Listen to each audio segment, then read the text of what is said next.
Hi everyone, welcome to my channel Pure Biology, and today I come with another video that is the parathyroid gland and the kidney and hormones. Okay, so you just check out the different glands and their secretion, obviously hormone secretions. So that are already explained in my channel, so you just check out that all. And here this is the parathyroid gland which I will try to explain. That parathyroid gland, these are the four small glands. Okay, these are the four small glands that are present on the back side of the thyroid gland. Clear? Back side of the thyroid gland, and one pair each in the two lobes of the thyroid gland. That means one lobe of thyroid gland that has the one pair of parathyroid gland, and another lobe that has one pair of parathyroid gland. Clear? So in that way, four small parathyroid glands that are present just backside of the thyroid, two lobes. Okay, they secrete the parathyroid hormone. Which hormone is secreted from the parathyroid gland? That is the parathyroid hormone, or its another name is the Colles hormone. And what is the role of this hormone? This hormone generally increases the level of the calcium in blood. Clear? So its main function is to increase the level of calcium level in the blood. And its secretion is regulated by calcium level in the blood. So parathyroid hormone secretion, that is totally controlled by the calcium that is present in the blood, or you can say that the calcium level that is present in the blood, this controls or this stimulates the parathyroid hormone. Okay, hormone secretion. So what is the role of the bone tissue? The bone tissue that acts as the storage reservoir for the calcium, and PTH that stimulates the removal of calcium from bone to increase the levels in blood. So what is the function of that? The two, bone tissue and the parathyroid gland. So bone tissue's function is what? It helps generally to store the calcium in the bones, and the parathyroid gland secretion or the parathyroid hormone, its role is just opposite to the bone tissue. So what is the role of this? This releases the more calcium from the bone tissue where in the blood. Therefore, it stimulates the osteoclastic activity. So this process, when the calcium level is high and released from the bone tissue and level of the calcium that is increased in the blood, this is called the osteoclastic activity. So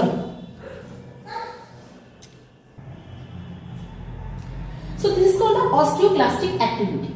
Now it increases the reabsorption of calcium by the renal tubules of kidney so that less is lost in urine. So why this is occurring? That means this osteoclastic activity is what? Just increased level of the calcium in blood, and this increases what? This increases the reabsorption of calcium by the renal tubules of the kidney. So here it increases, it means the parathyroid hormone PTH that increases the reabsorption of calcium from the kidney or the renal tubules of kidney so that less is lost in urine. That means it helps the reabsorption of the calcium from the kidney, and but at the same time it stimulates the loss of phosphates in urine. So its role is just controlling the calcium level in the blood, but not maintaining the phosphate level in the blood. So that's why it stimulates the loss of phosphates in urine, and it also stimulates the kidney to secrete the calcitriol, and which in turn increases the calcium absorption from digested food in the gut. So another hormone that is stimulated, or another hormone secretion that is stimulated from the kidney due to the secretion of the parathyroid hormone, and this calcitriol that helps the calcium absorption okay, that or it increase to level of calcium, amount of calcium obviously in the blood by the absorption of calcium from the digested food. From where? From the gut. So PTH, this is the hypercalcemic hormone, that is it increases the blood calcium levels. So at last what we understood from the parathyroid hormones, that parathyroid hormone, it is called the hypercalcemic hormone, and its function is just calcium level, to increase the calcium level in the blood at anyhow. So they increase the calcium level in blood. First one, the reabsorption of the calcium from the kidney. Second one is that stimulates the secretion of another hormone, that is called the calcitriol, and which helps to increase the calcium level in blood by absorbing calcium from the digested food. And third one is that from the bone tissue, it releases the calcium ions or calcium minerals, calcium, increase the level of the calcium in the blood. So the three processes are controlled by this PTH hormone to increase the mineral in the blood, specifically the calcium. But here another important role of this PTH is that it decreases the phosphate level in blood. How? By releasing more phosphates through the urine. Clear? So this is the parathyroid gland's hormones activity. Second one is that kidney and hormones. So the juxtaglomerular cells that are present in the kidney, that secretes an enzyme which is known as renin. And when the blood volume fall or blood flow to the kidney decreases. So when the renin secretion is occurring, or it is controlled by the juxtaglomerular cells, or another way, when the juxtaglomerular cells release the enzyme renin, when the blood volumes fall or the blood flow to the kidney decreases. Clear? What is the role of this renin? Renin initiates renin-angiotensin-aldosterone system. Clear? This initiates renin-angiotensin-aldosterone system, or you can say it controls this system. So renin first, what it can do? It generally catalyzes the conversion of the angiotensinogen, and that is released by the liver to angiotensin 1. So what is the function of renin? Renin converts the angiotensinogen to angiotensin 1. Clear? Angiotensinogen to angiotensin 1, which is in turn hydrolyzed by angiotensin converting enzyme to form angiotensin 2.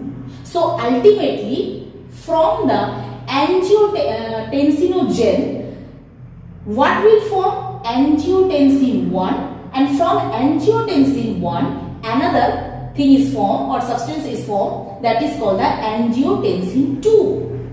And here the two enzymes involvements are there. One is the renin, which helps in the conversion of the angiotensinogen to the angiotensin 1, and the second one is that angiotensin converting enzyme that help in the hydrolysis process to form the angiotensin 2.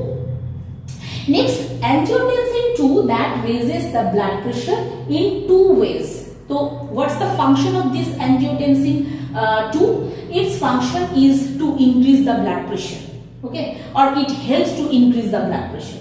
So that is occurring in the two ways, or you can say that angiotensin 2 that controls the blood pressure level, or to increase the high blood pressure level in the two ways. First one is that angiotensin is a potent vasoconstriction. It is what vasoconstriction? Vasoconstriction means that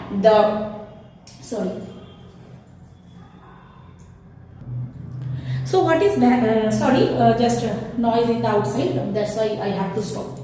So what is that vasoconstriction? This vasoconstriction is the vessels or the blood vessels constriction, or not the dilation. The dilation is not. Constriction means the blood vessels that becomes narrower. Okay. So blood vessels constriction or the vasoconstriction. Second one is that it stimulates the aldosterone, and that increases the reabsorption of the sodium and water, and this water reabsorption that increases blood volume and which increases blood pressure. So it's completely understood that how this is possible. It generally stimulates aldosterone, and aldosterone role is what? It helps to reabsorb the sodium ion, okay, and water obviously, and in that way the blood volume, or first water volume increase in the blood, and that's why blood volume also increase. In that way blood pressure will be increased. Clear? And the kidneys also produces glycoprotein, glycoprotein hormone erythropoietin, and that stimulates the bone marrow to produce the RBC, and this is possible when oxygen supply is lower in the kidney. So kidneys, another important role is the production of the glycoprotein. This glycoprotein hormone that stimulates it helps in the process of erythropoietin, or it is not erythropoietin is the process, erythropoiesis is the process. It helps to produce the erythropoietin, and this erythropoietin's role is what? Its role is to produce RBC from where? From the bone marrow. Clear? So kidney's role to produce the glycoprotein, and this glycoprotein that helps to produce the erythropoietin, and its role is to produce more RBCs from the bone marrow. Clear? And this is possible only when the oxygen supply becomes lower in the kidneys. Okay. Otherwise, this process is not possible by the kidneys. Clear?